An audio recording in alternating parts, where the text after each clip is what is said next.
Selectmen, Monday, December 7th, 2020. It's 6:30 PM. And we will start by approving the agenda. Motion to approve is written. I'll second that. All in favor, Leo Jansen's yes.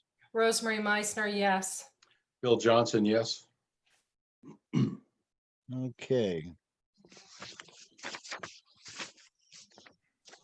There anybody here that would like to address the board on anything not on tonight's agenda? Okay, hearing nothing, we'll go right to the town administrator's update. Thank you. I'd like to thank Parks and Rec for the tree lighting at Town Hall. They got the lights up, looks very nice, so I want to thank them for that.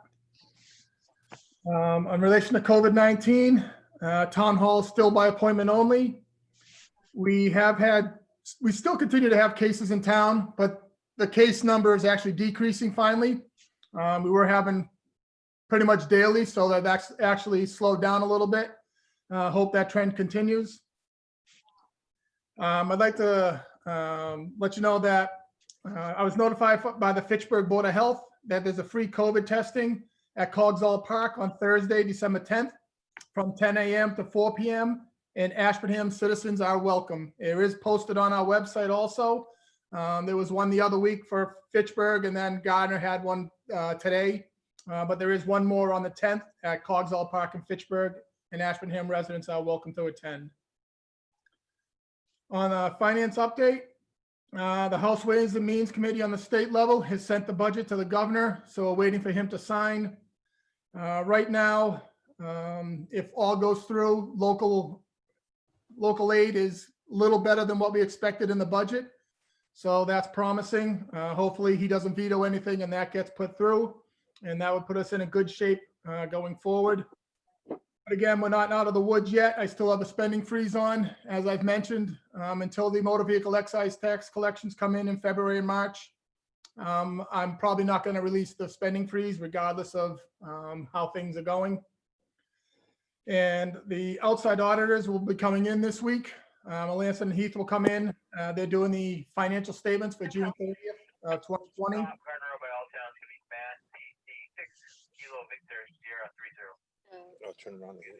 So we have a little busy week ahead of us here at Town Hall. So there'll be people running, other people in the building outside of employees. But again, we're only open by appointment only. So if you need to come in Town Hall, just make an appointment with the department you need to. On the marijuana review team update, Eddie's Flowers did have the community outreach meeting on December 1st. They still haven't filed a formal application with us, but we figure that will come shortly. Next part I have is pending grants. Before we get to that, Brian, Go ahead. on the financial update, capital planning, anything on that, and the special town meeting? Sure. So I spoke with Jamie from Capital this afternoon, and he and I are in agreement with kind of where we're looking to go forward. So the capital plan, I'm just about done the bulk of it. The part I'm filling in now is the funding part of it. So when debt service drops off to when debt service comes on, that's the part I'm putting into it right now. So I should have that wrapped up within the next week or so, and then we'll be able to move forward with special town meeting in order to allocate free cash to the capital projects in town. Do we have anything pending where we need the special town meeting? There's nothing pending right away. The school capital is on there, but we've dealt with that down the road before. Obviously, I'm trying to get money for roads, and those are the two big projects that'll be in there. Okay, anybody else want to ask about that before we move on? Yeah, I've got a question. Brian, what's the status of the capital asset inventory? So I've got a listing of all the inventory and whatnot. I'm doing run rates on it and when they expire. I'm just going to clean that up with the department heads. By the end of the week, it'll be in their hands, and then it'll be back in my hands the following week, and that should clean all that up. But I have an inventory of what we have on site now. I just want to confirm with the department heads one more last time. Thank you. I had a question on the capital assets. Are there any surplus pieces of equipment that we are either going to sell or have sold recently, or are we waiting until the inventory to We'll look at? wait till the inventory. We sold the council on aging van. That was what we moved. We got one, we moved it. There's a little bit over at the fire station. Some of it's state property. It's not even our property that's sitting over there. But there's nothing very large that's worth disposing of at this time. But any asset we can remove, we'll definitely remove and put out for bid. What about the ladder truck? I'll discuss with the fire chief as we go forward. That is a question on what to do there. We apply for grants. The way the grants work with the fire department, you have to have a ladder in order to apply for a ladder with the grant. So that's what we've been doing. We just put in the last go round. We're waiting to hear back on that. We haven't been successful. I will check with the fire chief to see if that's worth continuing that piece of equipment out. Okay. Anybody else? I had a question on special town meeting. Do you have a rough idea as to what we're looking at? January, February, when COVID's over? Yeah, so obviously the state put out some guidance about, I don't know, was it 2 weeks ago, maybe 3 weeks now, when the COVID started to creep up, they recommended. We are not set up for IT infrastructure and whatnot to manage Zoom meetings that way. So our meetings would have to be in person. So I'm looking first part of February. I would be hopeful the end last week of January, but I'm probably looking more the first part of February.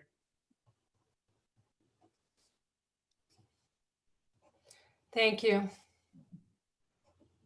Now we can go to the pending grants. So first I want to thank Board of Selectmen Bill Johnson and DPW Commissioner Steve Nims for submitting the Shared Streets and Spaces grant. Hopefully we get awarded. That is for a project that's around $209,000. The limit on those projects were $300,000. So hopefully, that moves forward and we can complete the streets and sidewalks in town. There is one I need a vote on. So there's a new firefighter safety grant. For a population size, that grant is $12,500.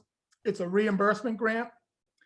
It has a wide variety of uses, everything from boots to respirators to tools. And I would look for a vote to allow us to apply for that grant. They're pieces of equipment we buy anyways. So it'd be nice to get it covered through the grant. This is a new grant. I don't believe this one's been out before. Is this the one that came out late last week, Brian? That is correct. Is there any match to this? There is no match. It's a reimbursement only that we could see. What's it called? It's a firefighter safety grant.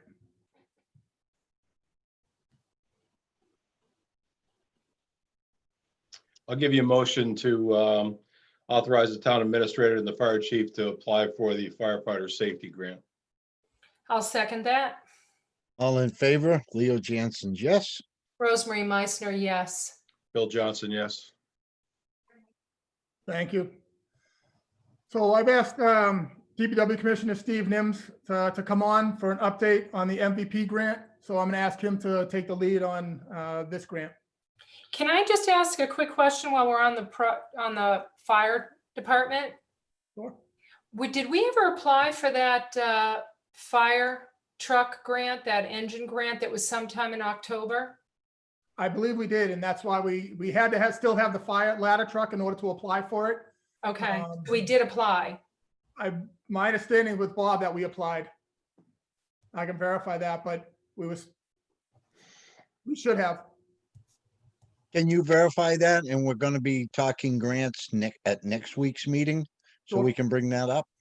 Yes. Thank you. Welcome.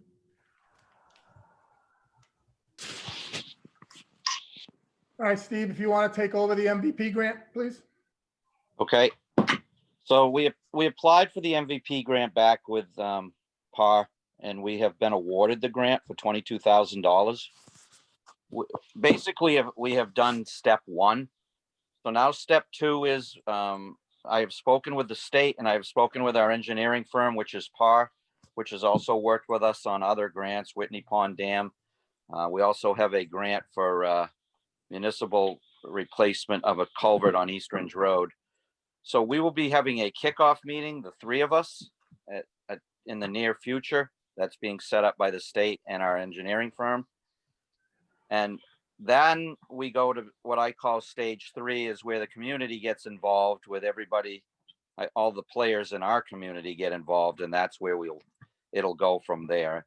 And I think Rosemary put out something about the people that will be on the committee, and I'm not sure if that's public knowledge or yet or not. Yeah, Steve, I just, what I was looking at that, just to give you a little history, because of the bylaw review committee that we were setting up, that I know that these MVP actions require a core team. Okay. And I just wanted the board to know that there would be some potential stakeholders that would have to have representation on both of them, and that they would be kicking off in 2021. And that they, there could be a heavy lift for some of them, depending on who is on the core team. So those are the names that are on there, the people that are listed on there, the groups. That's just what's commonly listed for core teams. But that's something that my understanding is suggested by the facilitator, who in this case is PAR. They're the facilitator? They're the facilitator, and yes. Yeah, so like I said, that's something I just pulled together, and I sent it out today because, we don't have anything on the website, as was pointed out to us, but that would be a possible description that we could put on the website when we're ready to do that. Okay. So we're just very beginning stages of this, but we are going forward. And everybody will have a say that wants a say. So when you say the near future, Steve, is it going to be in December or after Christmas, or what are you thinking? December, it's in their hands now. So they're trying to line up some dates and times that work for all three of us. So this is the state, right? The state and PAR. And okay. There will just be three of us at that. I mean, others can be involved if they want, but it's all they really do is tell you what the grant does and what it's about. It's just the beginning step. Yeah, I just want to make sure that we're on track, knowing that this grant expires on June 30th of 2021. So we have a lot of work to do in a 6-month period of time. Okay. Go ahead. Steve, is PAR State certified as an MVP provider? Yes, they are. Thank you. What I would like to do tonight is, as a board, if we should start putting together the people that we want on the core team. So after this meeting that Steve talks about, we'll have people in place so that there's no gaps. So it just keeps moving forward. So as a board, we got that email with the 8-person MVP core team. Did you get that, Bill? I did. Okay, and Rosemarie, I know you have it. So how do you guys feel about using that as our basis to appoint people to the committee?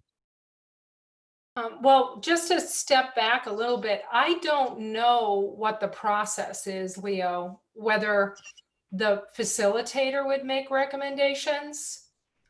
But there are people on that document that are no-brainers. On every MVP committee core team that I looked at, the police department has representation. The fire department has representation. DPW has representation. In those communities where there is a municipal light plant is represented. Usually someone from Concom is on that core team as well. You know, a TA or a select board person, you know, they vary. I don't know who PAR would recommend. But like I said, some of those individuals they're always on, because we have to remember what this is, you know, what we're trying to do with this, right? What MVP is. So we're trying to identify those vulnerable, you know, points in Ashburnham's delivery service or in our community, and trying to make recommendations as to how we can become more resilient. It's all about preparedness, right? It's climate change driven. That's part of it. You know, that there's expected participation and the temperature is going to increase. It might bring less snow, but we might have ice storms. And we all remember what happened when we had an ice storm here. How do we respond as a community when we have essentially, you know, what turned out to be a disaster situation, an emergency situation? So it's really, you know, trying to examine the probabilities of extreme weather that will result in utility service disruption, potential forest fires, could exacerbate flooding. So it's identifying these hazards and trying to come up with ways to make us more resilient. So, you know, knowing that police, fire, DPW, light plant, those are like, you know, you're going to have those people. Board of Health probably would be on there, right? But I don't know what a facilitator would recommend. That's just my opinion.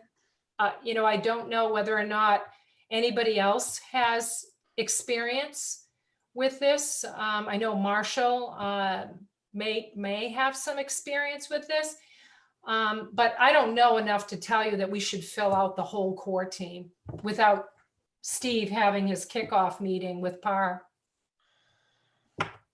Then I will ask you, Steve, if you can get in touch with the facilitator and see what his or her recommendations are, so that we will have people in place when we reach that point.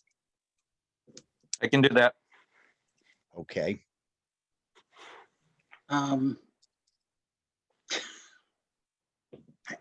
guess I can't stay silent any longer. Marshall Dennis. I prepared a submittal to the Board of Selectmen, which I submitted. And I understand that this morning that Steve contacted the Central Regional Coordinator for the MVP program, and that basically to kick off the process. I can't understand why it took 3.5 months to do so, but c'est la vie, I guess.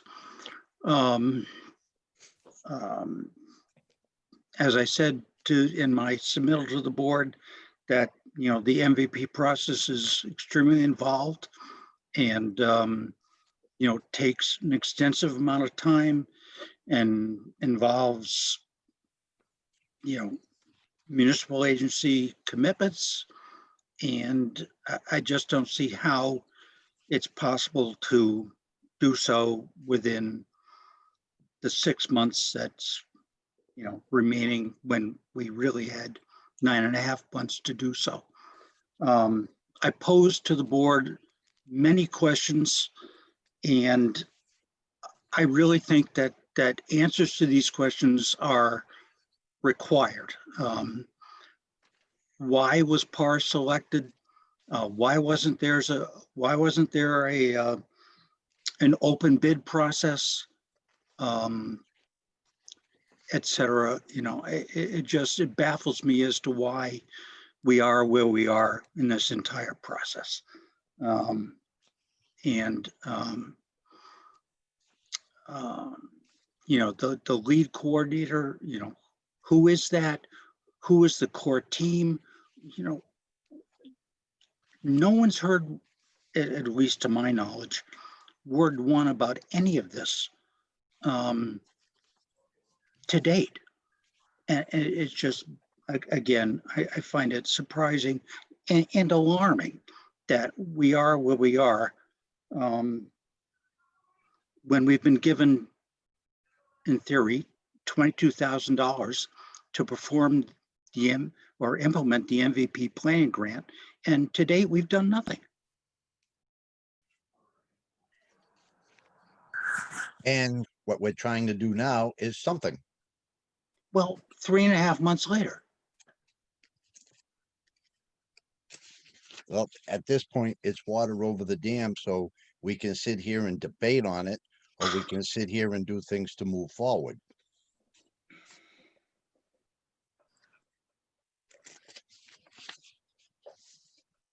Steve, if you could have those answers for us at next week's meeting, we're meeting a week from today, so that we can get this ball rolling. Will do. And just to clarify, are the answers the couple of questions that we brought up here, or would they be answers to Marshall's email? Well, I can speak to the engineering firm if you want. I know that they're not keen on having PAR do it, but I'll be honest with you, PAR is the only one that reached out to us and said, you know what, would you be interested in us helping you with the application? As a DPW, we have a lot of things to do. We have a lot of, not only do we have grants to do, but we have a lot of work to do. So I said to PAR, certainly, you reached out to us. Would you help us with the application? And that's what they did. And then we awarded the grant. And the reason these firms do this is because they're hoping they get the engineering because they do all the work, as they did with the Whitney Pond Dam. Nobody else has reached out to us about anything. So yes, that is why PAR got the job. I know you don't want them to have the job, but I'm sorry for that. Did they prepare the application for free with the understanding that they would get the contract? No, they didn't do it they did it for free, yes. They're certainly hoping to get the contract because they did all the legwork and nobody else did anything. So Well, yeah, we're given the job. regardless, why wasn't it put out to bid? Why does it have to be put out to bid? But in order to get the It's a biggest grant. bang for your buck. They've done other work for us. They're a very good company. They're So very- what? So what? I mean, you know, if you put it out to bid, you're likely to get firms that will do more for the money that the state is going to grant than somebody who's got direct select, who's just going to give you, you know, whatever they want to give you for the money. Whereas some firms will go, you know, bend over backwards a little bit to give you more. And that process wasn't conducted. Look, I'm not going to sit here and argue about it. I am not the grant coordinator for the town of Ashburnham, okay? We got about 7 or 8 grants out there right now that we're dealing with as a DPW. So I did what I thought was right. If that isn't right, then somebody can certainly take it forward from here and have at it. All right, Steve, thank you. Yep. We are where we are with the project. We're gonna move it forward. Marshall, thank you very much for your input. Indeed. And Rosemary or Bill, do you have anything to add? No, not at this time. I mean, I've already said it. We do have a time, Yep. Deadline on this, and we just need to start. And it looks like Steve is moving forward with it.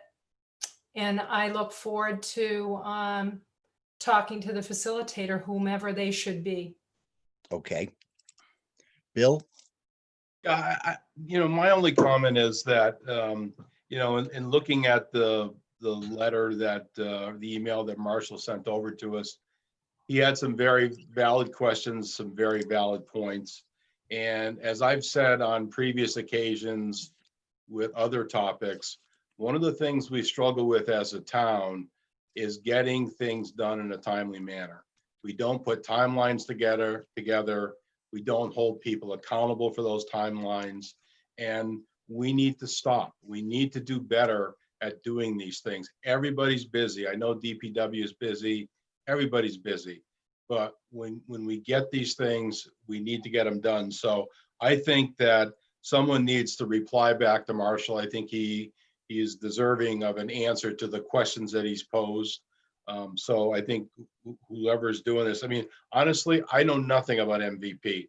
I just don't know anything about it. Didn't even know we were applying for the grant. So I think he's raised some valid issues and valid concerns. We do need to have a hard timeline in place with the milestones to make sure that we don't get caught at the end where we're trying to throw it together at the 11th hour. And I'm going to jump in one more time. A year ago this month, we had MRPC, John Hume here, talk about the MVP program. And MRPC offered to apply for the grant for us, for the planning grant. But at the time, the board decided, and you'd remember, Leo, because you were on the board at the time, we did not move forward with applying for the MVP because we did not have a TA who was on staff yet. We were just in the point of hiring Brian.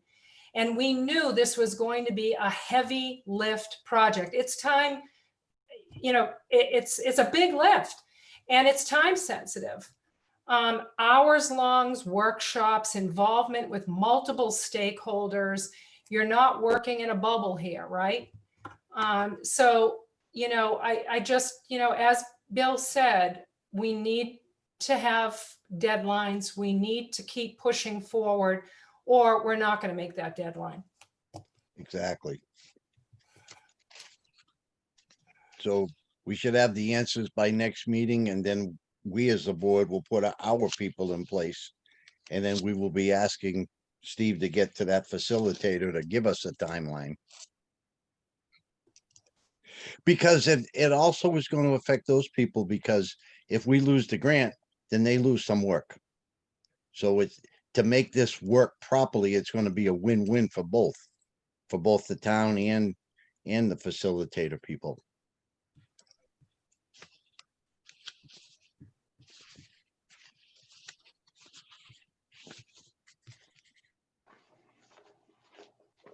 So we pretty much worn that one out. Now we have any other grants to discuss tonight. The complete streets, that one, Mary, that person's going to be ready for next meeting. Yes, they will be on the 14th. Okay. And I had one, Leo. okay, So we have the rail trail, the Mass Trails grant, the rail trail feasibility grant deadline is coming up on February 1st. okay, That's something that the last 2 years, the town has looked at as potentially applying for it. In 2018, we could not apply for it because we did not receive permission to access the Cheshire, what is the former Cheshire rail line from Pan Am Railroad. Brian was able to secure that permission in 2020. So, but we did not apply because of our financial situation. And now we have an opportunity to apply this year. So the board needs to, I'd like it to be on a future agenda that we consider applying for the feasibility study, which is due, the application is due on February 1st. does that involve, if we were to get that, does that involve a matching funds from us? It does. The match has been voted on and was approved by the board in 2018. Funds to be coming from the Ashburnham Economic Development Commission. Okay, And it is a reimbursement grant, and that is the difficulty. So the match, not so much. It's the reimbursement piece. So All that's right. a question for the TA. So, Mary, would you put that on next week's agenda? Will do. And under pending grant updates, again, like this one? Yep. Bill, do you have anything to add on that? Not on the grant piece, although that rail trail feasibility study that Rosemary's talking about. I think we need to take action on that next week. So I'm glad to hear that you're putting it on the agenda. We're going to need some numbers and where the money's going to come from and how we're going to do that. I mean, I was involved with the rail trail for a couple of years. I'm still involved with it. And, you know, I don't think there's many opportunities like this that are going to come our way. I think we've got a lot of support from the state. And I'm pretty comfortable that I think if we apply, we stand a real good chance of getting some money. And if we don't, then, you know, we need to change directions on that rail trail. I mean, God, what are we, 20, 25 years into that project? So I just think we need to really push for it this time around. Okay. All right, do we have any other grants to discuss tonight? Bill, I think you had some information about one that was just applied for, going Well- along with the complete streets. Well, we just, the shared winter streets and places grant was the one that Brian was talking about. The first round of that, the applications had to be in by December 4th. So we submitted on December 3rd. And as Brian said, Steve was helpful in getting some information for me and actually getting me in contact with the folks at Beta, who's the engineering company that's doing the Complete Streets project. So this would be an associated project. They were very helpful in getting the information I need to do that submittal. There is a round 2 of that. Towns are allowed to apply for 2 grants. However, if you get one, then you can't get any more. If you apply for a second grant, it has to be different than the first grant. So the awards are supposed to be out by December 22nd on the first round of the funding. And we'll wait and see what happens there. There's another deadline in early January, then there's another one in February, and there's a 4th one after that. So I've got a couple of projects that I'm looking at that are actually, all these other projects have come off the Complete Streets priority list that was done some time ago by that committee. So we're just not pulling these out of the air.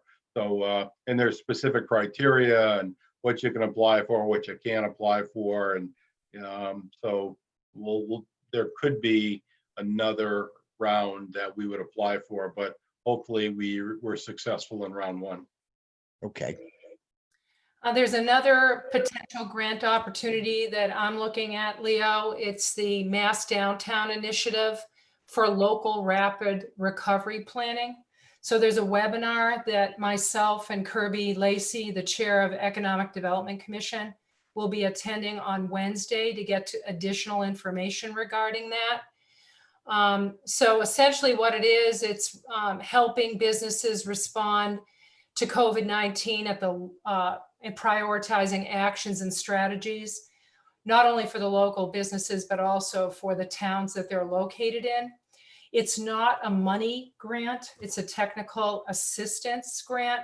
And essentially it's just allows you to be able to pick up the phone and talk to a consultant team, and they'll look at your community and make recommendations.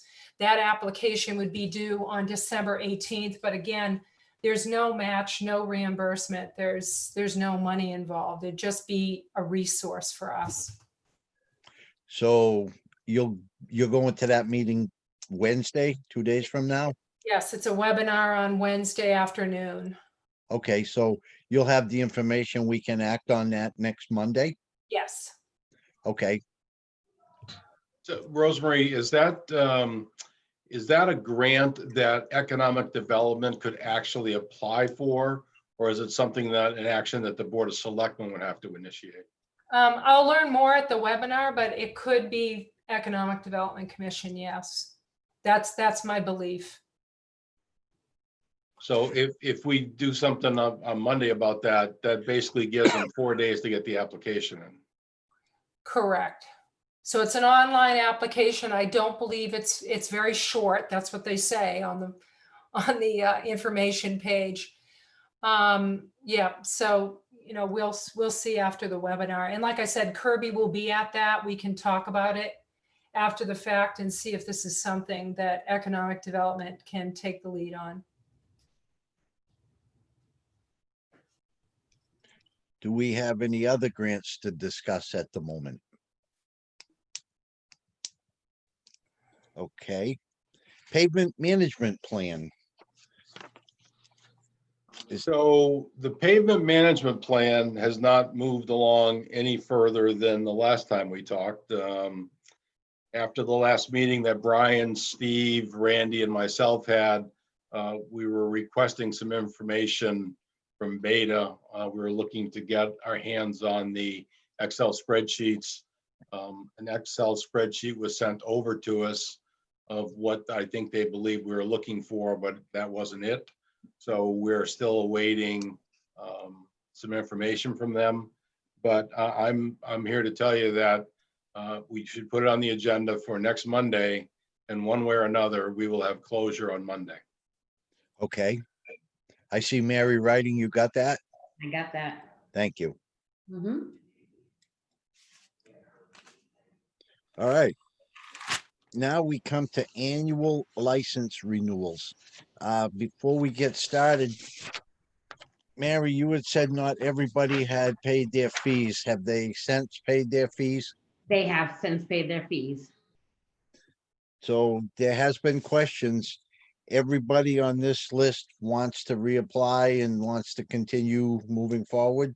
Yep, everybody under their category has sent in their monies and their information packets and whatnot. Okay. And Rosemary, did you have any questions on these? Yeah, no, I was just curious because a couple of them I've never seen, the use of any of these licenses. So for example, Spurrier and Sons is listed as needing a used car license, and I've just never seen them sell used cars. They sell trailers as in tractor trailers. Oh, okay. Okay. Yep. I just had no clue. I'm like, is that a mistake? Yep. And then the other one I had was Kalon Farms. Did they actually apply? Because most of their business has moved to Lancaster.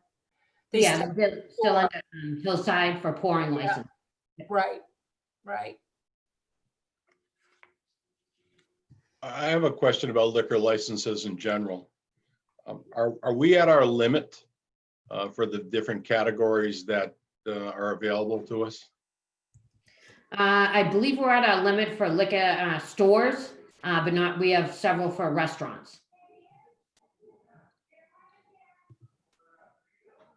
If you know what type, are they all pour licenses or all, I mean, I all think alcohol? we have all liquor for restaurants. I believe we have 4 restaurants still open. I can double check my quarter and get back to you, but I believe all the package stores have been filled for what's given to us. Okay, thank you. Mhm. I do know when I was on the board a long time ago, there was a special act passed by the legislature to change the number so that Tweedos could get their license. And I believe they have a full alcohol license. They do. They're considered a package store, but they did get that special act in to get that. I'm not sure if the state would allow another one under that measure as well, but we do have several restaurant licenses open. Open? Yes. Okay. Do we have any beer and wine licenses open? Like do- I believe the market has just beer and wine, don't they? Do we have Correct. do we have any others open in that category? I'd have to double check. I'm pretty much sure that we have just restaurant license. Okay. All right. Any more discussion on our licenses? I just had one other question. I know they apply and they pay their fees, but I've never seen the application, but I read online because that's what I do. I Google this stuff. if a business ceases operation, is sold, or files for bankruptcy, they're not necessarily eligible to renew these licenses. Do we check that, or we just take their word for it? And I'm just asking because of COVID, I don't know what's going on. Yeah, I know, because you guys are considered the local licensing authority, so you guys first sign off on it, and then I have to send all the paperwork that I've received from each of the liquor licenses back to the ABCC, and they do all the vetting on that to make sure that they're all, all the managers are who they are and whatnot. Yeah, I I mean, do- the article I read just said that it's not automatic that these licenses are going to be renewed. And I No, don't know who was responsible for doing that digging. yeah, When places change hands, they always come before the board so that we grant the license to the new company or owners. And I believe we even have to make changes when the Legion and the Turnpike change managers. Correct. But if correct. they don't tell you, Leo, Yeah, Yeah, once we find out, they do have to come in front of the local licensing, and then ultimately it still gets through the ABCC, and they do all the background checks and investigations and whatnot. And they finally do the ultimate approval or not. and I do know if there's state taxes owed, they'll put a hold on it. Correct. So I have a couple questions, Leo. Okay, I should know this, but I don't. Who is Great Deals on Wheels? that's in South Ashburnham at 180 Center Street Oh, in, okay. in Yep. that little business center. Yep. Okay. Yep. And then the last question I have is, traditionally or historically, how do we go through this? Because it's likely going to be me that's going to make the motion. Are we just motioning them in mass, or do we have to do them individually? What's been past practice? We can go as written on the agenda. Okay. And normally before they come to us also, it's been that they were in good standing, like there's the police or the fire, and nobody's had any issues with how they handle their license or their establishment. So that's pretty much vetted before it comes before us. Okay. So And they then, Also required to have a building inspection and a fire inspection for the clubs and whatnot, so those have been done as well. okay, so Mr. Chairman, if you're interested, I'm going to offer you up some motions here. I'm going to do them by category so Okay. that we have some distinction in what they are. So first up, I'm going to move that the board approve liquor licenses as printed in the agenda.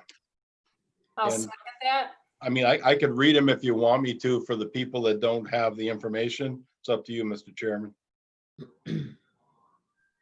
Maybe it wouldn't hurt to read it so that people know what we have for businesses out there. All right, so first up is the Turnpike Rod and Gun Club, American Legion Post 142, Tweedo's Variety and Pizza, Ashburnham Wine and Spirits, Ashburnham Marketplace, All Town Ashburnham, Hillside Cellars, The Tavern on Central, Brothers Pizza and Grill, Yakasawa LLC, and Ashburnham Hardware.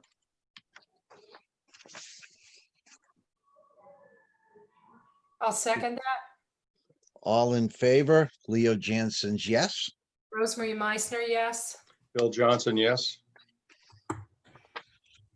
And next up, I'd like to make a motion on common victular licenses for the following locations: Tweedo's Variety, All Town Ashburnham, The Daily Grind and Bagel, Ashburnham Legion Post 142, Turnpike Rod and Gun Club, Dunkin' Donuts, Lucky Dragon 2, Village Pizza, Ashburnham Marketplace, Brothers Pizza and Grill, Tavern on Central, and Yakasawa LLC.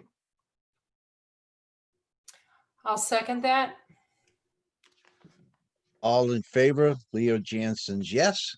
Rosemary Meisner, yes. Bill Johnson, yes. Okay, the next category, repairman's license. It looks like there's got some screw ups the way it printed. Well, we actually have coin operated machine licenses before that.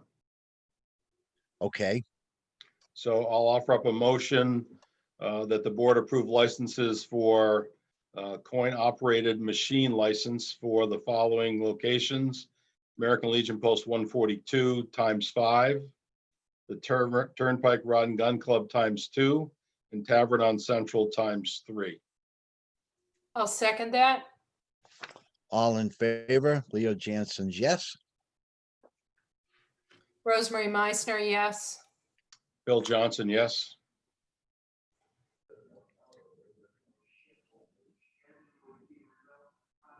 All right.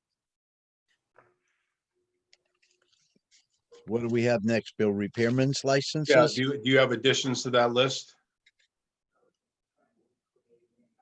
I'm not Showing- seeing in. I'm showing 3. 3. Yeah. Is that it, Mary? Just I 3? believe that's it. Yes, we don't have that many. All right, then I'd offer up a motion, the Board of Selectmen award licenses for the Class 4 repairman's license to the following locations: Ashburnham Power and Marine, the Ashburnham Collision Center, and Rick's Auto Repair and Services, Inc. I'll second that.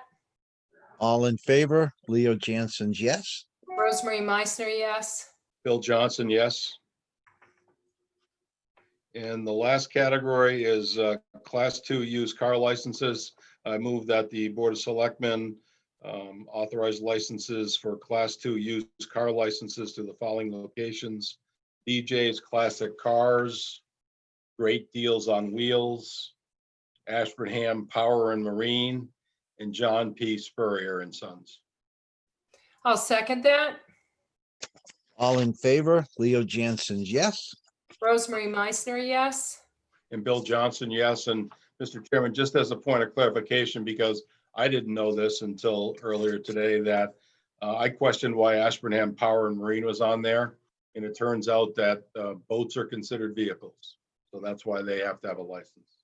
Well, they do have to register them. Yeah. Not like a car, but they have to be registered. And do they, I'm assuming they must sell trailers to go along with them. Probably so, yeah. That is interesting to know. All right, up next is discussion of the bylaw review committee.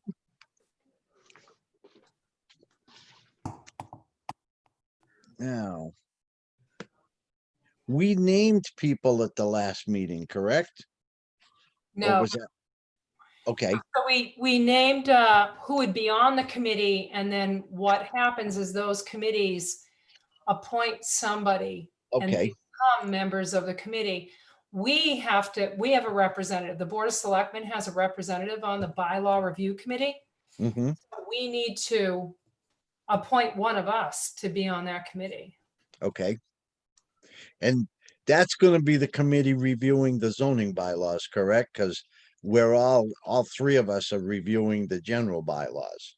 Right, any bylaws, Board of Health, Concom, zoning, planning, any bylaws, except for the general bylaws, the board is responsible for, but there Okay. might be bylaws in the general bylaws that would impact those other committees and boards. Yeah, I think there's one in the general bylaws, I could be wrong, that has to do with wells. Yeah, could be, yeah. And, Board of you know, Health that, too, yeah, that obviously is a health thing. Right. So are we gonna be discussing then which one of us tonight?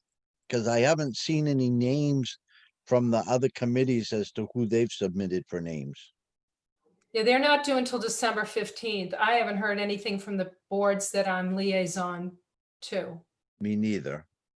So shall we pick one of us for this one? Sure. I'll volunteer to be on it. So I'll give you my opinion. Okay. It's an 18-month long committee. Mm-hmm. And for consistency purposes, I don't think I should be on it because I'm the most senior member. Yep. You're the next senior member. And then Bill. So are you saying that the most junior members should be on it? Well, if someone is going to be there for the long haul, he's got at least 2.5 years. But then again, Bill's gonna, he's been picking up a lot of stuff and doing a lot of things. I don't know whether, I don't want to push it. He's grinning, he's not frowning. He's shaking his head going, oh, no. I just think consistency would be important. Committee. No, I agree. Listen, if you need me to do that, fine. I'll do whatever you need me to do. You can't put this one on me, Bill. No. Hey, if you don't agree with me, we don't have to. That's just an observation on my part. No, your point does make sense. It just kind of limits as to which one of us falls into that category. Truthfully, I'm okay with it. Back on some of the stuff we were doing in economic development, we were looking at bylaws, and we all know there's some issues there. So I'm okay with it. Not a problem. Okay, But I am not making the motion. You can do it, Leo. I'll make a motion that Bill Johnson is the selectman's liaison or member to the bylaw review committee. I'll second that. All in favor, Leo Jansen's yes. Rosemary Meisner, yes. I think I'll abstain. Thank you. And Mary, would you note that in the minutes, please? Yeah, you're it, Bill. I think I'm gonna have to mute myself. Now we go along to the Board of Selectmen task list. And Bill, you put a nice thing together here. Well, I had started out with it, and then Rosemary got it. And then again, because I'm the last guy at the end of the road, I got it back. So there were a few things that were added on to it. Again, I think it's important that we stay on task and we get some things done. I mean, I'll wait for everybody else, but I do have some specific questions about stuff that's on here. So. All right, we'll start right at the top. There's bylaw review committee. We've done pretty much everything on that, with the exception of the individual people whose names we haven't received yet. Bylaw enforcement. It was clarified by town council that does fall onto this board. Or the various, like it says, building commissioner, conservation agent, planning board, zoning board, and police. Do either of you feel that we as a board should have a policy as to how, excuse me, how we would be handling this enforcement? I'll let you go, Rosemary, first. I think that this is something that will be ever changing with the bylaw review committee. And might even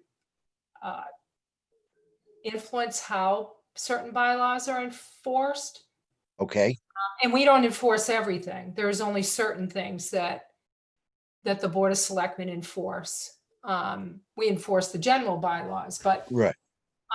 But there might be other bylaws that we have to enforce as well. But I just think that that's something that will naturally morph as we have the review committee. But Bill, you're now the guy there. What do you think?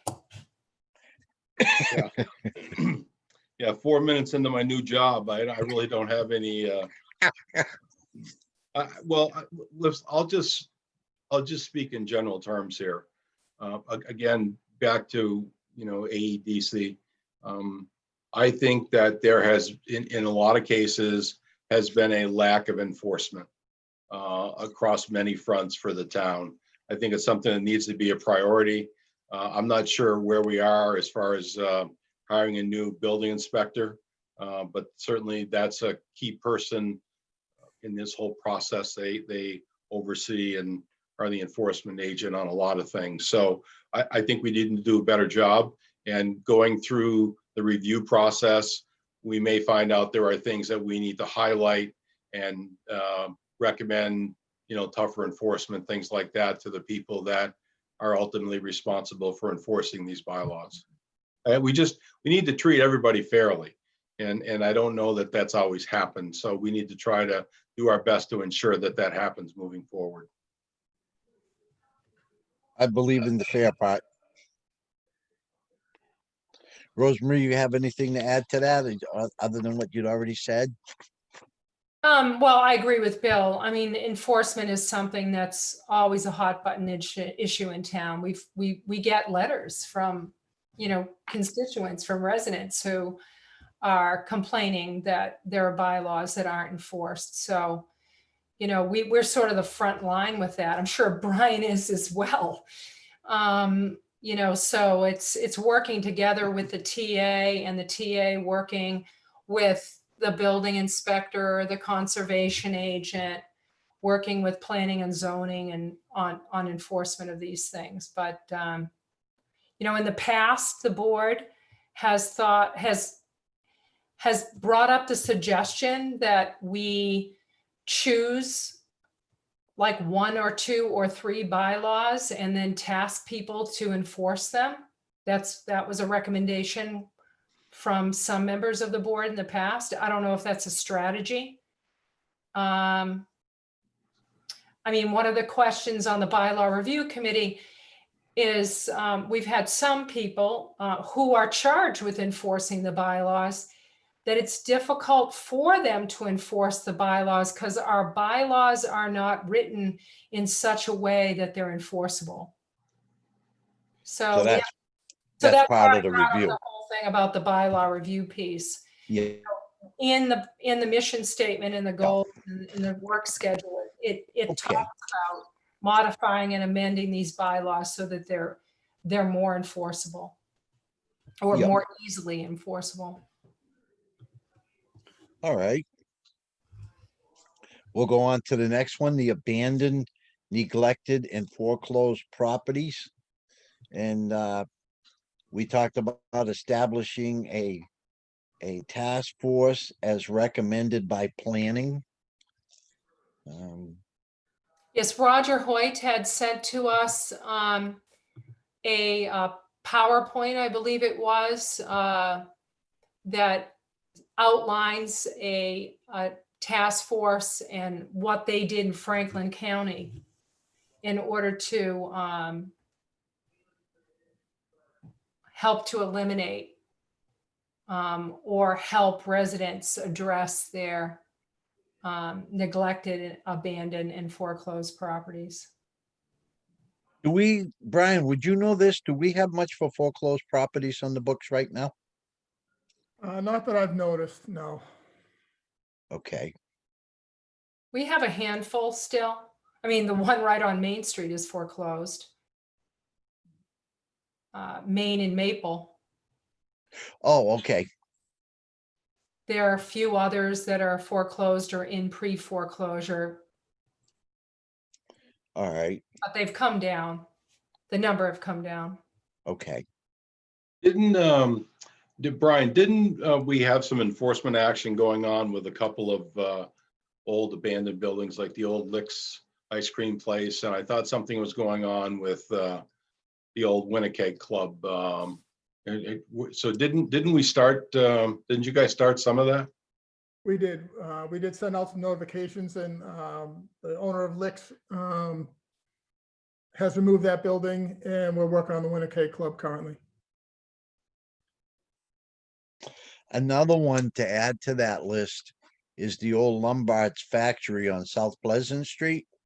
There's a barn right near the edge of the road that's collapsed. Okay.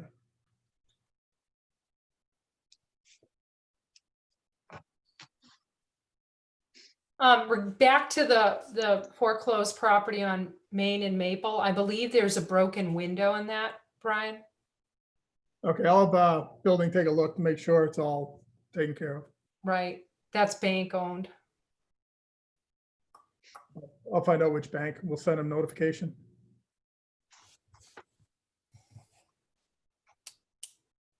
All right. Review and update the general bylaws. We've all been going over those. And we had talked about having a working meeting to get that into discussion. But to be honest with you, I don't want a working meeting right away until this COVID situation starts to go on the downswing. Nothing personal. I don't want to be in the same room as you guys. Warrant articles for the fall town, special town meeting. We pretty much discussed that already. Name change from Board of Selectmen to Select Board. That will be on a warrant at either the special or the annual town meeting. Does anybody know if that's been given to Debbie yet, just for the language? So we'll have that in place when the time comes. I did send her an email when we were starting to plan the one in December, so she does have it. Okay. Rescind town meeting votes. I believe is Debbie's working on warrants for that, correct? Correct.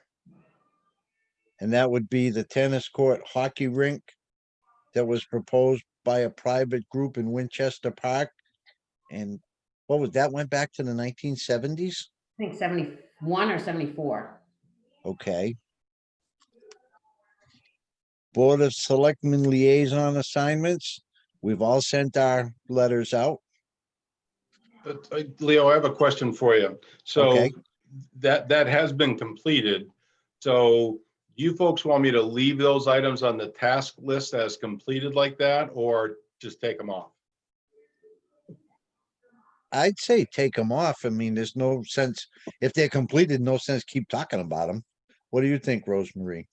Yeah, I mean, the assignments and the letters are out. I think the next step would be when it's time for us to give updates as liaisons as to what's happening with those committees, then you'd put that on the task list. I think it's already on there. Oh, okay, there you go. Yeah, it is.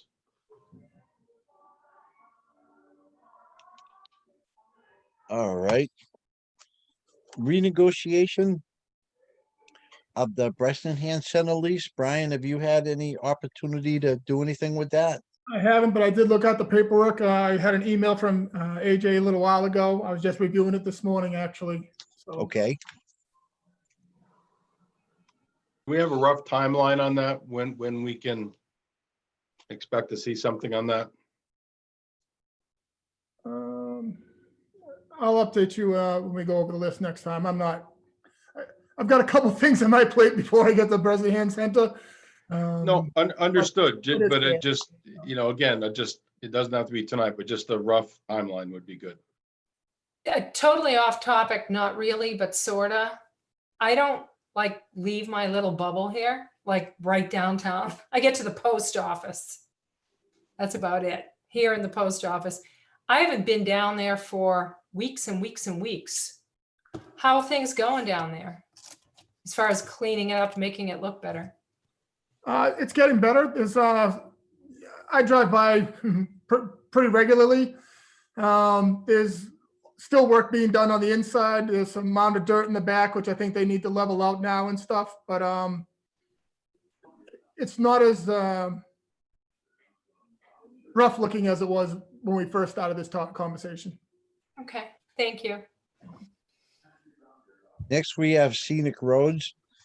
I did get the letter out to the planning board, but we haven't done anything to the real estate brokers or tree removal companies or given anything to land use to notify new property owners. So I think we need some input from the three of us, how we would like to do the letter or make it a general notice to pass out to these people, or what kind of a format we want to use to get that information out to the people that it's going to apply to. Do I we, did speak to Roger Hoyt from the planning board, and they were going to discuss it, I believe, at their next meeting, which okay, is Wednesday night. Because I thought originally the letter was going to come from them to all the residents. They were going to get the list and whatnot, but I can let you know on that, but I believe that was on their agenda for this coming Wednesday. Okay, And that same letter or memo could go to the real estate brokers and tree removal people. Correct, yes. right. Leo, I think, and Brian can correct me if I'm incorrect, but on the pavement management program, as we were listing all the roads and things, I think we were going to put an identifier on that list of which roads were scenic roads. Yep. That we'd have another document that would be on the website that would identify those roads as well. I think the more places we can insert that, the better we'll be. I mean, this thing goes back to 1974. I remember voting on it as a young adult, but it was just recently I got to reread which streets were actually on the list. And I mean, I've been around a long time. A lot of people that it might apply to, they haven't been around a long time, so they may have no clue that they even live on a scenic road or what a scenic road is, or by definition.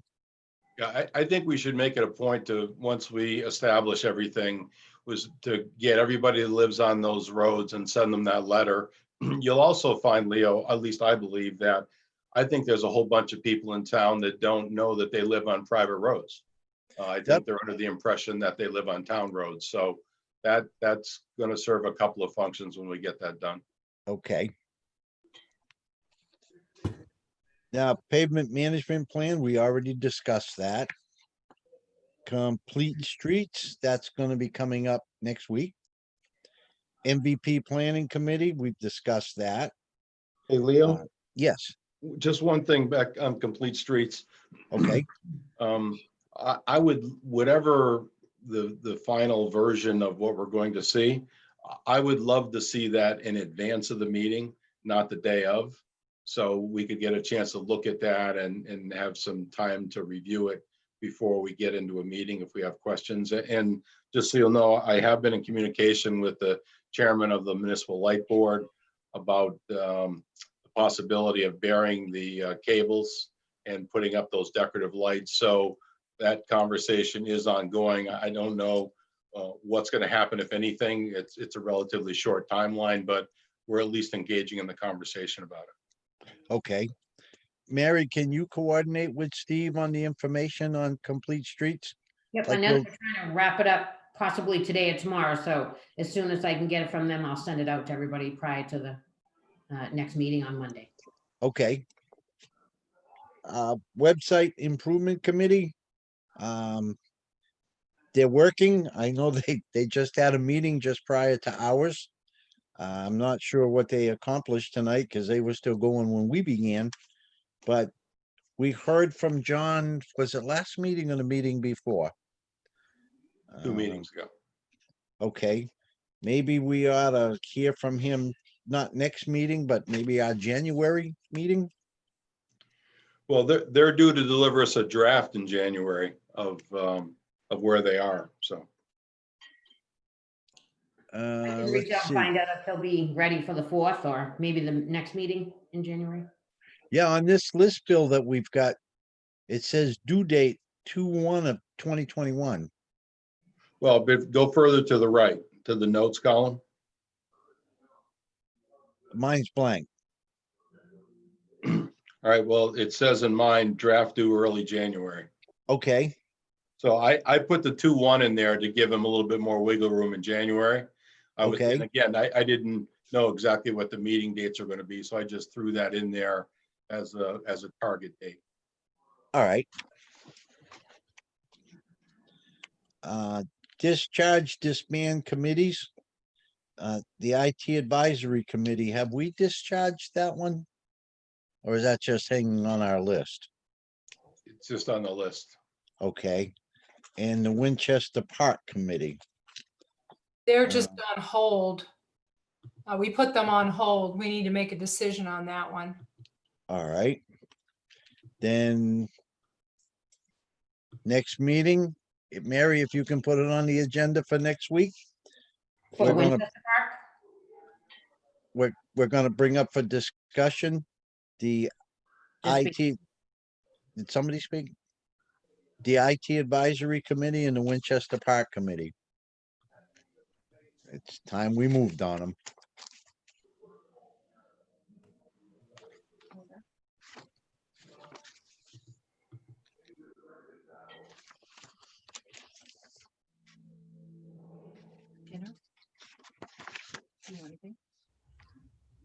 Then the next one is the memorandum of understanding with Gardner. Brian, have you had any luck on that? I haven't. I'm kind of waiting for COVID. I'd like to meet them in person and sit face to face when we do. I think that'd be the best way to have an introductory meeting with them. Okay.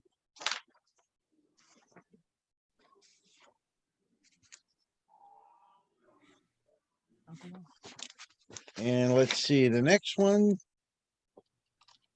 Same with Winchendon. Have you had any opportunity to deal with them? I haven't. I'm waiting for an opinion from Deb Phillips regarding the Water and Sewer Commission before I meet with them. There may be a shortfall in one of those. So I need to talk to Deb before I move forward with that. Okay. Review of Board of Selectmen policies. That's gonna be coming up on next week's agenda.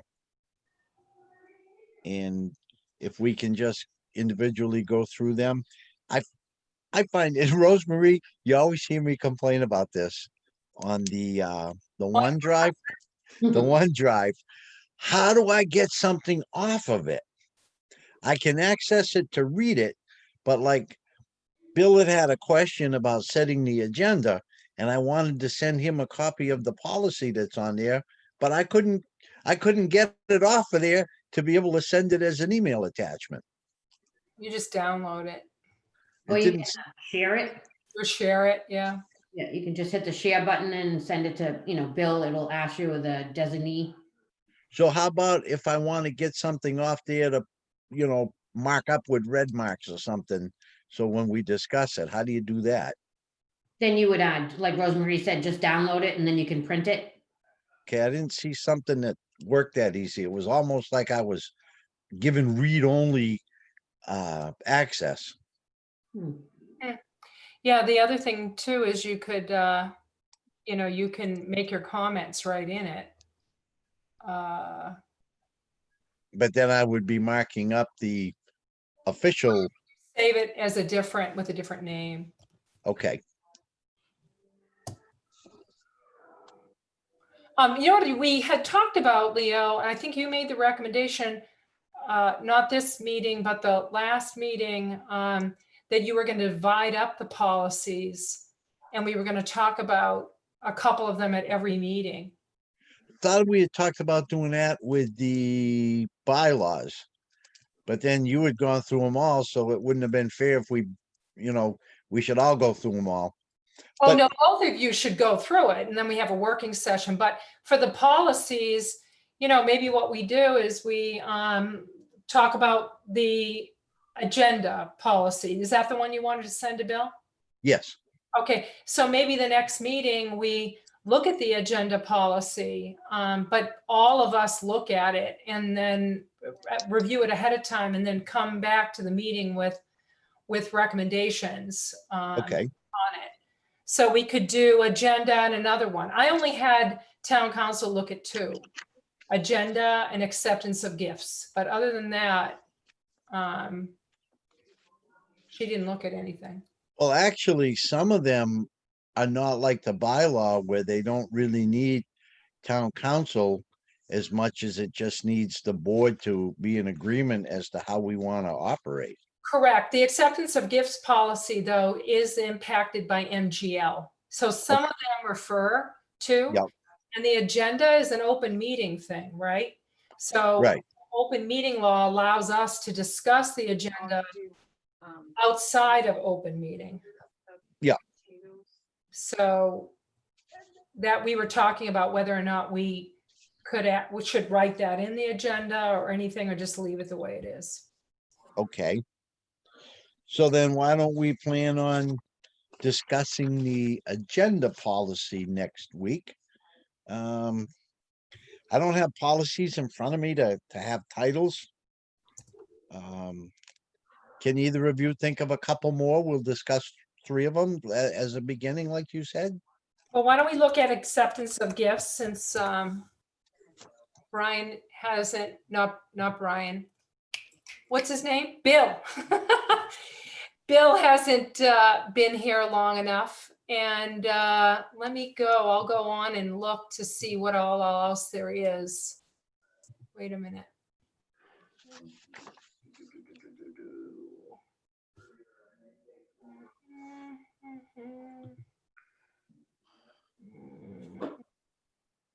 We could look at remote participation policy since that just came up and we're, obviously we're all Zooming, right? Yep, Yep, so we could look at that one. That'd be a good start. What do you okay, think? that'll work. All right, That way there, if we break them up like that, we can spend more time on them and get something accomplished.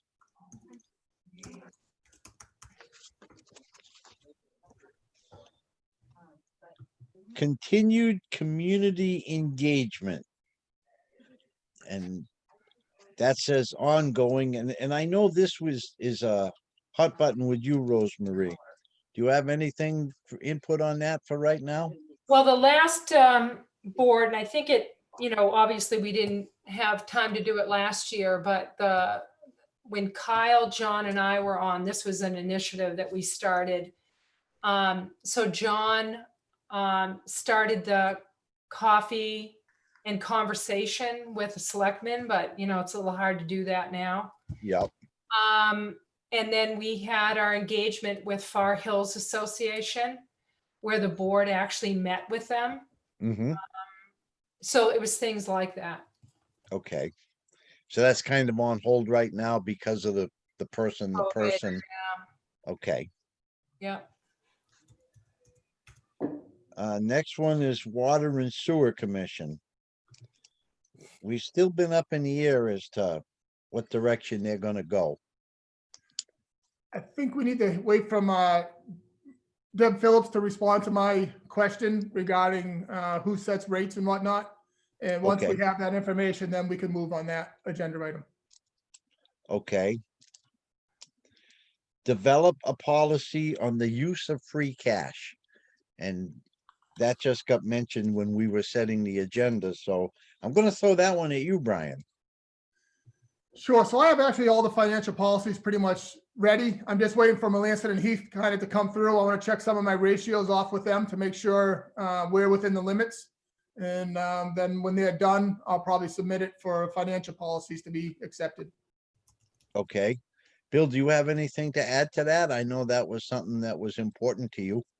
No, I think that's great. I think that and along with the, getting the financial calendar together are, again, just important pieces so that we all know what the timelines are and what's happening. But I'm very confident that the policies that on these things that Brian has them, again, just one of those things, we want to get it wrapped up and move on to the next one. Okay. Now we're on to the Keep Ashburnham Beautiful. And there's a subcommittee on that. Well, it's not, I don't know if it's a formal subcommittee, but Open Space and Recreation has taken that on. Okay, And the last thing I knew, and I did not go forward, but Brian and I met with Open Space and Deb Moylan from Sanctuary, who had volunteered with Open Space to do some cleanup work at the former Bresnahan pool area. And then there was also a discussion in that meeting about a spring townwide cleanup. But that's the last I've heard on that one. okay, So I'm the Yes. liaison to Open Space and Recreation, so I can ask them. okay. Rail Trail feasibility study, we've kind of already discussed that earlier. So that will be coming up at next meeting on the grant information. If I had that right. All right. Adopt the space beautification policy. I think we had the ambulance stuff, no? Did I miss that? We skipped over that, yeah. And on the ambulance ones, I'll talk to Bob and have something for us on Monday. Okay, great. So 1214. This is the policy, right? Brian? Well, We we have a already have, policy already. We'll update you with the policy, and the next one he should have the write-offs by now, so I'll check with him. Okay. Yep, yeah, we already have a policy on that. Yeah, but we're okay with it? Yeah, we looked at it before. I think we're okay with it. Okay. Yeah, when it came up. So the question was on the write-off things and the policy bill that we talked about was to make it so there wasn't such a big space in between, right? So it like Well, have certain intervals that we would act on it. Well, I don't have it in front of me, but if I think it says in the policy that write-offs and things would be done on a quarterly basis. Yeah, it And, was something like that. yeah, and write-offs haven't been done in 18 months or so. And just so everybody knows, you're gonna have write-offs. That's just the way it's not like we've lost money. You know, it could be a differential in what the insurance paid versus what we billed. You know, there could be all kinds of reasons for it. Again, it's one of those things that we need to do on a quarterly basis. And, you know, the previous town administrator, you know, there's a provision in there to go to collections. She wouldn't let anybody do that. So if we're not going to do that, then we should take it out of the policy. If we are going to do that, then we need to do that when we're supposed to do that. And it's got to be in a timely manner. Exactly. So, Brian, when do you think you'll have that information coming before us? I thought we'd have it already, so I'll check with Bob tomorrow, see if we can't get it on Monday's, next Monday's agenda for the write-offs and to verify the policy to make sure there's no adjustments to it. And I'm Okay. all for moving to collections. I don't have a problem with that. No, I don't either. I mean, I know there used to be a time frame that the billing company used, and then it hit the time frame, then it went to collections, and then it hit the time frame, and then it got written off. But if I personally got some collections from 2 years ago, I'm gonna rip it up and throw it in the trash. So we've got to do it sooner than later. So the other thing, Leo, too, is that, you know, we do have somebody we contract with to do this for us. And Exactly. I don't think we've done a great job holding that company accountable to do their job on a timely basis. That's all I'm asking for. No, I agree. And when it comes to writing it off, if it waits too long, it looks like we as a board is letting all this money go away, which it's money on paper, but it just is a very high number when it goes 18 months. All right, then the next one we go to is now the adopt a space and beautification policy. And I haven't done anything with that since the last time we talked. We had a draft policy way back when from economic development. We needed to make some modifications. I haven't done anything with it. Okay. And then the next one is resource identification, and you had talked about that, Bill. I know that. Right. And, you know, we've had some conversations, you know, looking at some opportunities there, but we're certainly not ready to come forward with anything. We're just not ready to go. Okay. The Affordable Housing and Trust Fund Committee. Did I see a recent name come across an email on that? Yes, another person applied. Okay, And I had a conversation with Brian today. I had Mary sent the application to me. There are apparently 3 other people that are interested. Now, I don't know if they're really going to apply, but they've all contacted me. okay. So it's really up to Brian on whether or not he decides to wait and for how long. But that committee isn't supposed to kick off until next quarter. But it looks like we're getting enough people to actually fill the slots. There's only 1 vacancy left. Okay, excellent. Yeah. All right. Private road conditions.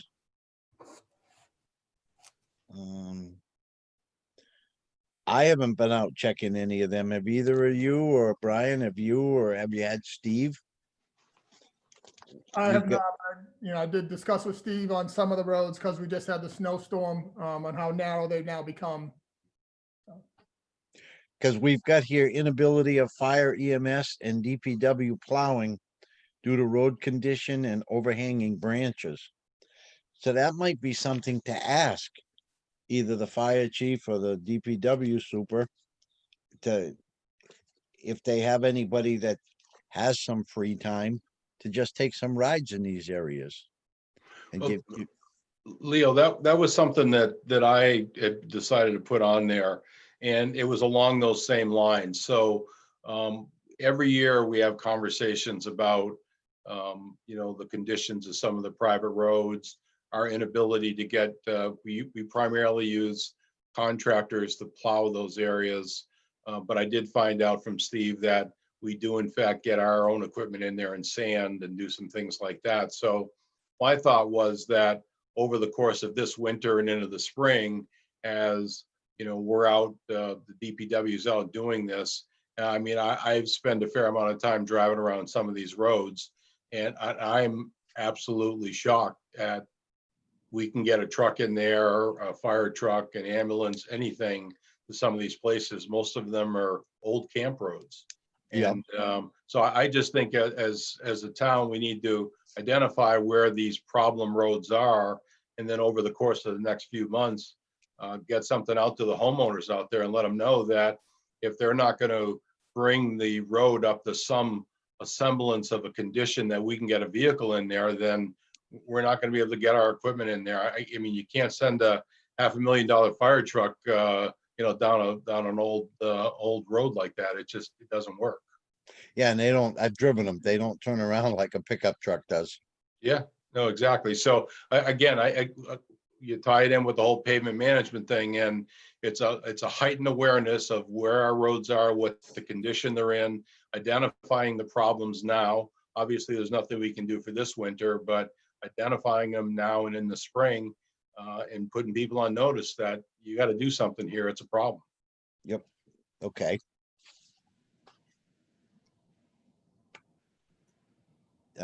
Winchester Park Committee, we're going to discuss that at our next meeting.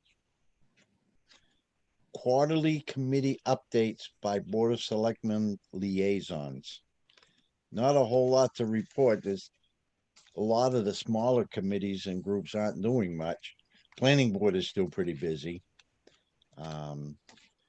You guys, either of you guys see anything that's been really busy through the COVID thing? Or is every, Open space and economic development are meeting. Ag, I think these are the committees I look at. Ag is, I think, going to start up. The library is busy doing a strategic plan visioning process that I'm involved in.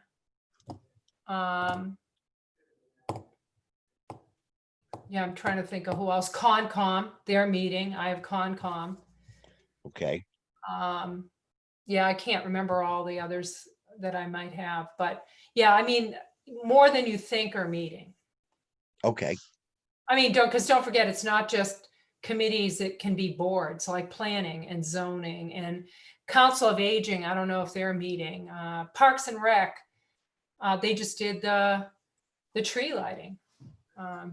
I don't know who has Parks and Rec. I do.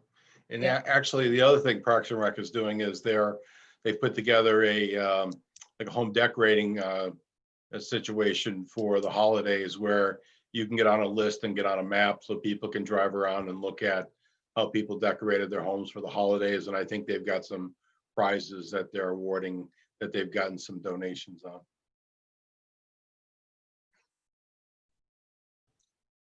right. Reallocation of economic development funds. Sure, so I want to check with Deb on that to see if I can get something on a special town meeting on reallocating that to a different area. Okay. Establishing an annual fiscal calendar of events and deadlines. Sure, so other If it wasn't for COVID, we'd probably be on a better streamline, but right after the special town meeting, and we hope COVID is taken care of before the annual town meeting, I'm more than happy to put a calendar of events and timelines to get the annual town meeting and the special town meetings going forward. Actually, if I'm not mistaken, in the charter, we're right around the time for you to start be doing the budget again. That's correct. That's another one on the agenda. That one, you haven't got to that one yet, Leo. Oh, okay. Okay. See, Leo, that's the advantage of being the person that maintains the list. You get to put whatever the hell you want on there.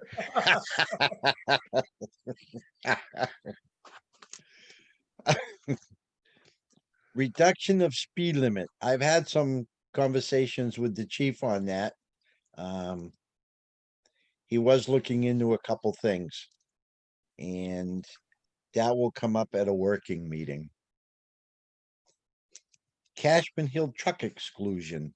Have you had a chance, Bill? I see it says work with Westminster. I just stuck that on there, and actually, I won't be me working with Westminster. I was just thinking, though, that much like the situation we have on Russell Hill, there is a truck exclusion, but trucks are still a problem. Yeah. Well, part of the road, goes into Ashby.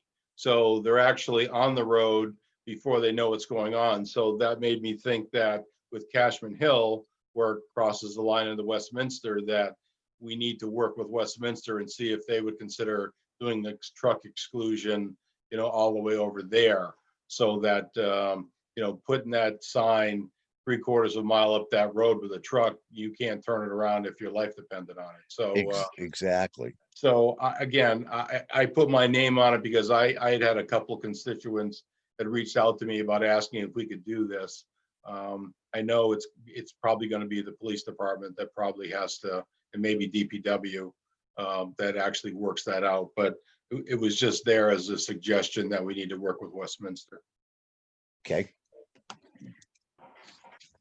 Next one is the complete list of all members on the various boards, committees, and commissions to include contact information, phone number, and when their term expires.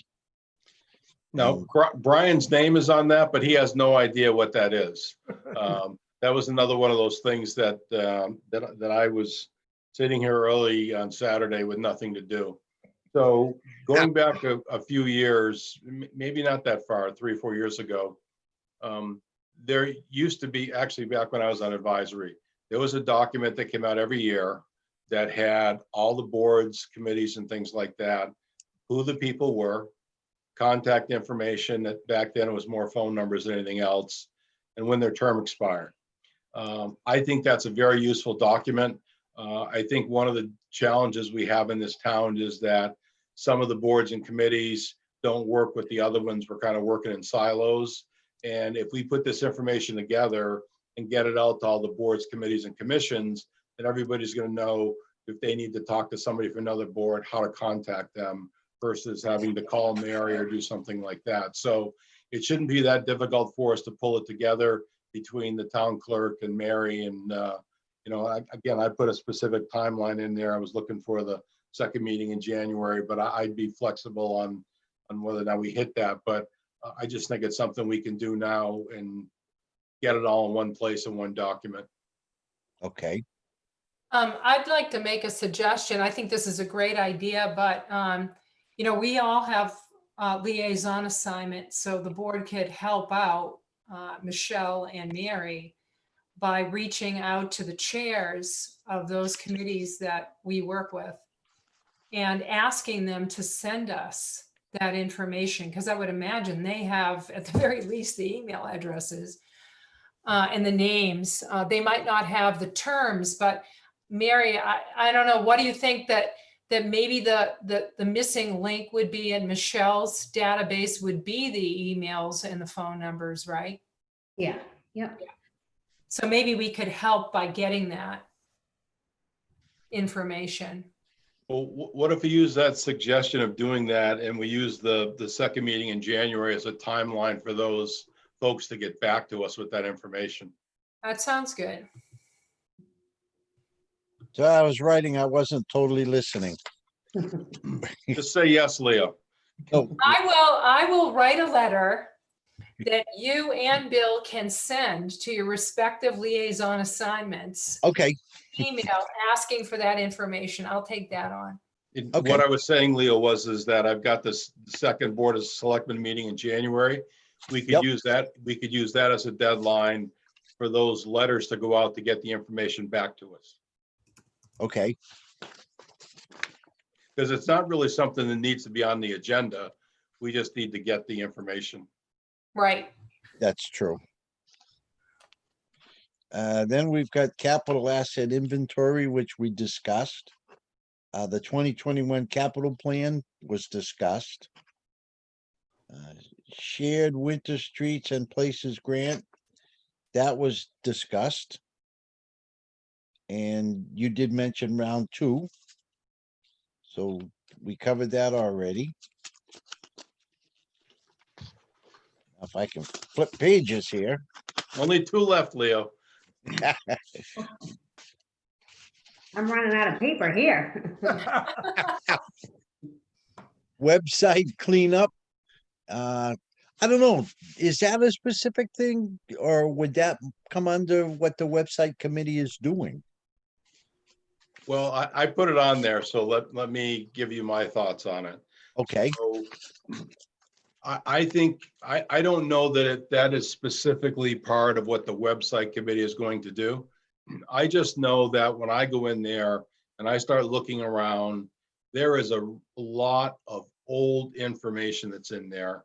And I think it's taken up a lot of valuable space on that website. So, you know, it probably needs to be archived or something like that. I'm not suggesting we just delete it, but my thing is we should be going through that process now. You know, each department, each board or commission, whoever's got data on there should be going in there and taking a look at it and making a determination of whether or not it needs to stay or go, or if it's accurate, if it needs to be updated, so that when the website folks do get back to us with a report and there's a plan of action there, then that's going to be one of the first things that we're going to need to do is clean up some of that stuff in there. So I'm just trying to get out in front of it and get it identified in advance of the reports coming back from the website review committee. well, the last time I checked, I was still listed on the ZBA. And I had to leave that when I got reelected to this board a year and a half ago. So there's a perfect example of outdated information. Yeah, and I think there's a bunch of that in there. And I think we need to, as we're focusing on the website, we need to have, again, our town employees and our departments invest a little bit of time looking at that same thing and making it a priority for them as well. You know, maybe it's, 20 minutes to a half an hour that they could go in there and look at that and probably get it wrapped up pretty quickly. But I think it just needs to be a point of emphasis. Well, the internet has become such a big part of everybody's life that they're all looking at websites. So it only makes sense to keep it accurate. I will volunteer to write that email too, that we could send to our board of liaison assignments. That would get a bunch of those folks moving on that, right? Yep, And that would, yeah, and then the department heads and stuff that could come from Brian. I did originally, John Mulhall had given me, before they started their website review, email that I sent to all the chairs and whatnot, asking them to take a look at their sites and update it and review it. And so I can check with John on that to see. What the follow through was? Yeah. Yeah. Yep. Does anybody want to take any bets on that? It was basically to check that, their mission statements, their members, make sure everything was accurate. Any information that they felt should be up there is up there. Again, we can only put information up that we receive. And if we don't get anything from any of the boards or committees, then obviously it does get put up. The other thing we could do too is make sure if there are any openings on these committees that they're included on the volunteer page. Some of them might not be up to date. We can double check that. So I could include that on the website piece, Mary, Yeah, when we're writing to those people. that'd be great. And lastly, the 2021 budget process. And that, Brian, you said that was coming up. So I'm setting up a whole new Excel spreadsheet template, one that I'm familiar with, so that current one I'm using is has been modified by, I think, 3 different people. So I'm gonna get a clean one going forward, and I've already talked to some of the department heads to get ready for their budgets to get stuff going, because it's gonna come very quickly. So I want them to do a 6-month review in December. At the same time they do a 6-month review for December, they get their budgets ready for next fiscal year. So I just want to mention, Brian, that the dates, there's a process and a schedule that's outlined in our town charter. So you might want to take a peek at that too. Yeah, I will. Thank you. All right. Now we're on to approval of minutes for November 16th of 2020. Mr. Chairman, I'd give you a motion to move the minutes of November 16th, 2020 as written. I'll second that. All in favor? Leo Jansen's yes. Rosemary Meisner, yes. Bill Johnson, yes. Okay, I put a thing in here, other business, in case we missed anything, in case we missed any other grant information we wanted to discuss or anything else. I'll just throw a real quickie out there, something new this year with the present auditors. They're coming in this week, so as chairman, I had to fill out a questionnaire for them. It was basically if we've been aware of any fraud, if within the town, or if there's been any whistleblower type things that brought stuff to our attention, which I'm glad to say the answer was no. And it asked if we as a board have overseen any policies for change. And I listed that through the town administrator's office, things have been instituted based on last year's audit. So just to give you guys an update as to how this company works different from the prior auditor. Do you guys have anything else that's come to you or anything that we should discuss before we close?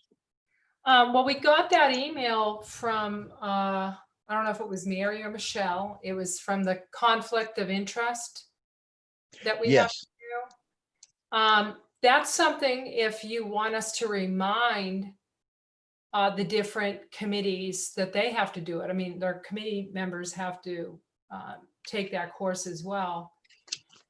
We can include that, Mary, if you think that would be helpful. I can put that in the email.